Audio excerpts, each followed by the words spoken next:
Symptoms presents The Terror by Night by E.F. Benson, narrated by Alice MacDonald. The transference of emotion is a phenomenon so common, so constantly witnessed, that mankind in general have long ceased to be conscious of its existence, as a thing worth our wonder or consideration, regarding it as being as natural and commonplace as the transference of things that act by the ascertained laws of matter. Nobody, for instance, is surprised if, when the room is too hot, the opening of a window causes the cold, fresh air of outside to be transferred into the room. And in the same way, no one is surprised when into the same room, perhaps, which we will imagine as being peopled with dull and gloomy persons, there enters someone of fresh and sunny mind, who instantly brings into the stuffy mental atmosphere a change analogous to that of the opened windows. Exactly how this infection is conveyed, we do not know. Considering the wireless wonders that act by material laws, which are already beginning to lose their wonder, now that we have our newspaper brought as a matter of course every morning in mid-Atlantic, it would not perhaps be rash to conjecture that in some subtle and occult way the transference of emotion is in reality material too. Certainly, to take another instance, the sight of definitely material things, like writing on a page, conveys emotion apparently direct to our minds, as when our pleasure or pity is stirred by a book, and it is therefore possible that mind may act on mind by means as material as that. Occasionally, however, we come across phenomena which, though they may easily be as material as any of these things, are rarer and therefore more astounding. Some people call them ghosts, some conjuring tricks, and some nonsense. It seems simpler to group them under the head of transferred emotions, and they may appeal to any of the senses. Some ghosts are seen, some heard, some felt, and though I know of no instance of a ghost being tasted, yet it will seem in the following pages that these occult phenomenon may appeal at any rate to the senses that perceive heat, cold, or smell. For, to take the analogy of wireless telegraphy, we are all of us probably receivers to some extent, and catch now and then a message or part of a message that the eternal waves of emotion are ceaselessly shouting aloud to those who have ears to hear, and materializing themselves for those who have eyes to see. Not being, as a rule, perfectly tuned, we grasp but pieces and fragments of such messages, a few coherent words it may be, or a few words which seem to have no sense. The following story, however, to my mind, is interesting because it shows how different pieces of what no doubt was one message were received and recorded by several different people simultaneously. 10 years have elapsed since the events recorded took place, but they were written down at the time. Jack Lorimer and I were very old friends before he married, and his marriage to a first cousin of mine did not make, as so often happens, a slackening in our intimacy. Within a few months after, it was found out that his wife had consumption, and, without any loss of time, she was sent off to Davos with her sister to look after her. The disease had evidently been detected at a very early stage, and there was excellent ground for hoping that with proper care and strict regime she would be cured by the life-giving frosts of that wonderful valley. The two had gone out in the November of which I am speaking, and Jack and I joined them for a month at Christmas, and found that week after week she was steadily and quickly gaining ground. We had to be back in town by the end of January, but it was settled that Ida should remain out with her sister for a week or two more. They both, I remember, came down to the station to see us off, and I am not likely to forget the last words that passed. "Oh, don't look so woebegone, Jack," his wife had said. "You'll see me again before long." Then the fussy little mountain engine squeaked, as a puppy squeaks when its toe is trodden on, and we puffed our way up the pass. London was in its usual desperate February plight when we got back, full of fogs and stillborn frosts that seemed to produce a cold far more bitter than the piercing temperature of those sunny altitudes from which we had come. We both, I think, felt rather lonely, and even before we had got to our journey's end, we had settled that for the present it was ridiculous that we should keep open 2 houses when one would suffice, and would also be far more cheerful for us both. So, as we both lived in almost identical houses in the same street in Chelsea, we decided to toss, live in the house which the coin indicated, heads mine, tails his, share expenses, attempt to let the other house, and, if successful, share the proceeds. A French 5-franc piece of the Second Empire told us it was Ed's. We had been back some 10 days, receiving every day the most excellent accounts from Davos, when, first on him, then on me, there descended like some tropical storm, a feeling of indefinable fear. Very possibly this sense of apprehension, for there is nothing in the world so virulently infectious, reached me through him. On the other hand, both these attacks of vague foreboding may have come from the same source, but it is true that it did not attack me till he spoke of it, so the possibility perhaps inclines to my having caught it from him. He spoke of it first, I remember, one evening when we had met for a good night talk, after having come back from separate houses where we had dined. "I have felt most awfully down all day," he said, "and just after receiving this splendid account from Daisy, I can't think what is the matter." He poured himself out some whisky and soda as he spoke. "Oh, touch of liver," I said. "I shouldn't drink that if I were you. Give it me instead." "I was never better in my life," he said. I was opening letters, as we talked, and came across one from the house agent, which, with trembling eagerness, I read.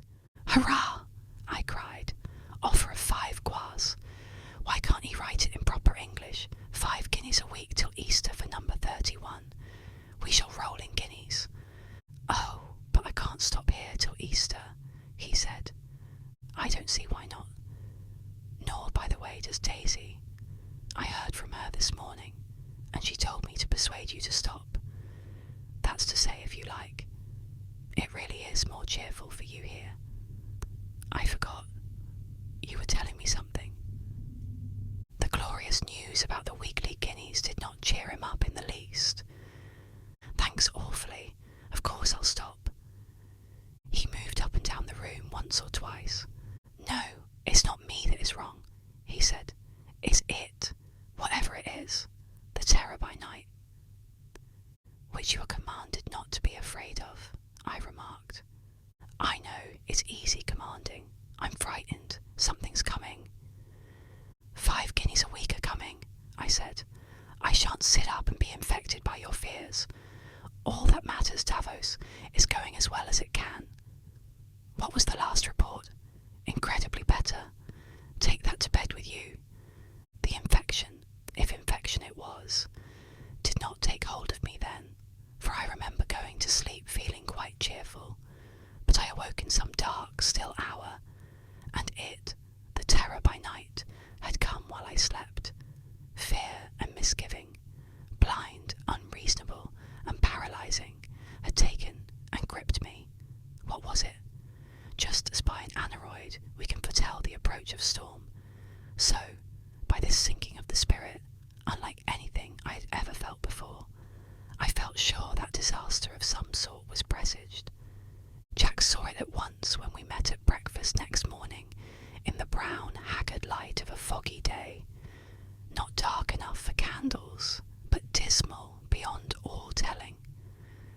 "So it has come to you too,"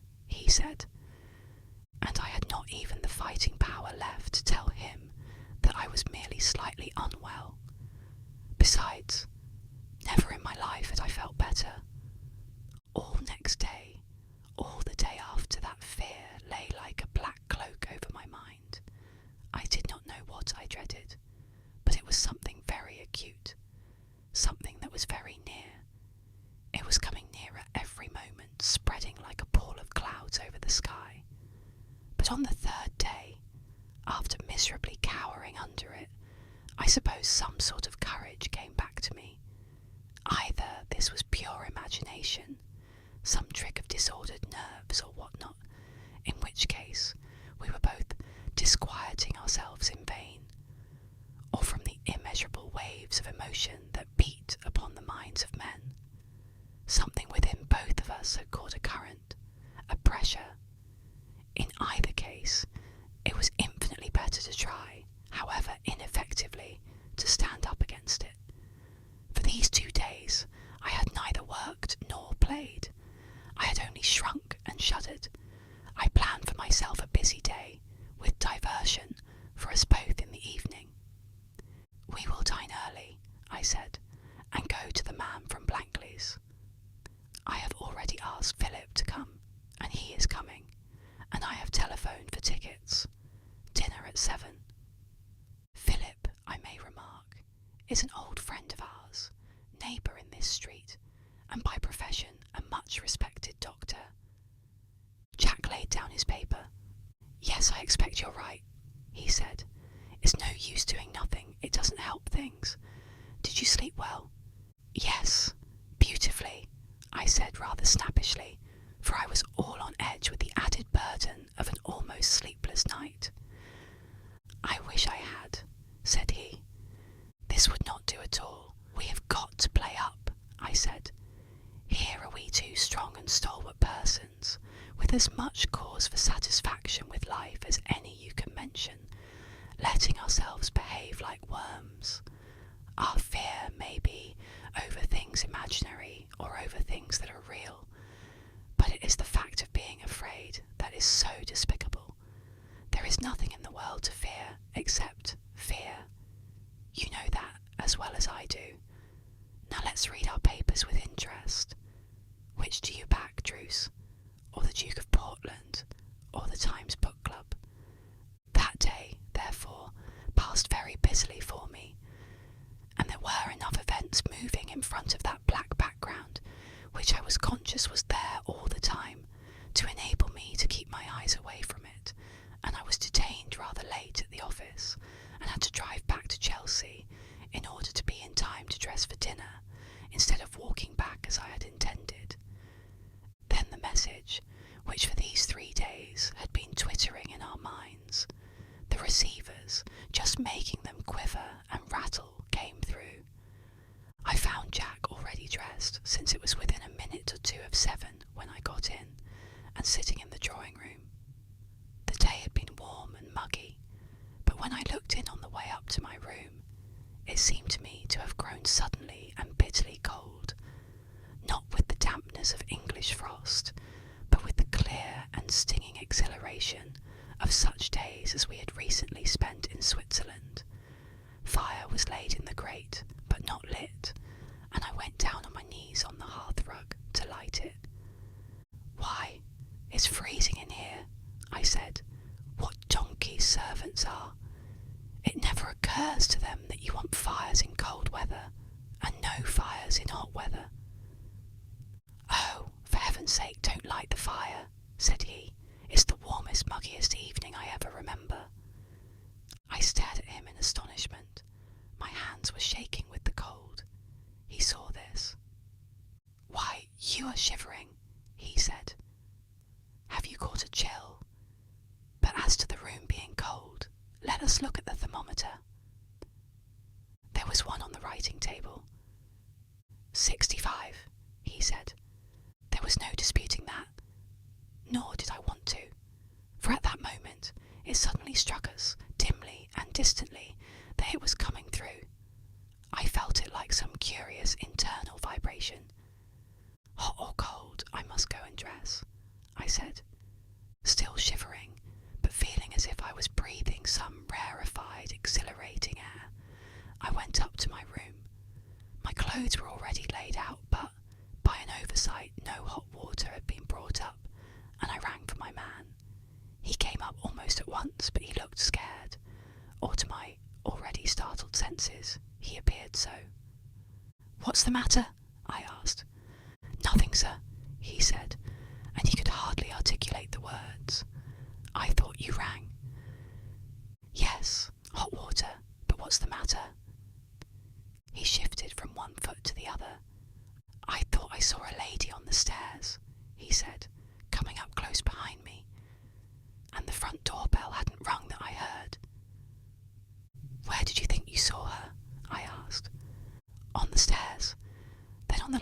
outside the drawing-room door, sir," he said.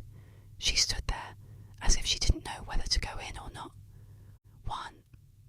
One of the servants," I said, but again I felt that it was coming through. "No, sir, it was none of the servants," he said. "Who was it then?" "Couldn't see distinctly, sir. It was dim-like, but I thought it was Lorimer." "Oh, go and get me some hot water," I said. But he lingered. He was quite clearly frightened. At this moment the front door bell rang. It was just 7, and already Philip had come with brutal punctuality while I was not yet half-dressed. "That's Enderley," I said. "Perhaps if he is on the stairs you may be able to pass the place where you saw the lady." Then quite suddenly there rang through the house a scream, so terrible, so appalling in its agony and supreme terror, that I simply stood still and shuddered, unable to move. Then by an effort so violent that I felt as if something must break, I recalled the power of motion and ran downstairs, my man at my heels, to meet Philip, who was running up from the ground floor. He had heard it too. "What's the matter?" he said. "What was that?" Together we went into the drawing-room. Jack was lying in front of the fireplace, with the chair in which he had been sitting a few minutes before overturned. Philip went straight to him and bent over him, tearing open his white shirt. "Open all the windows," he said. "The place reeks." We flung open the windows, and there poured in, so it seemed to me, a stream of hot air into the bitter cold. Eventually Philip got up. "He is dead," he said. "Keep the windows open. The place is still thick with chloroform." Gradually, to my sense, the room got warmer. To Philip's, the drug-laden atmosphere dispersed. But neither my servant nor I had smelt anything at all.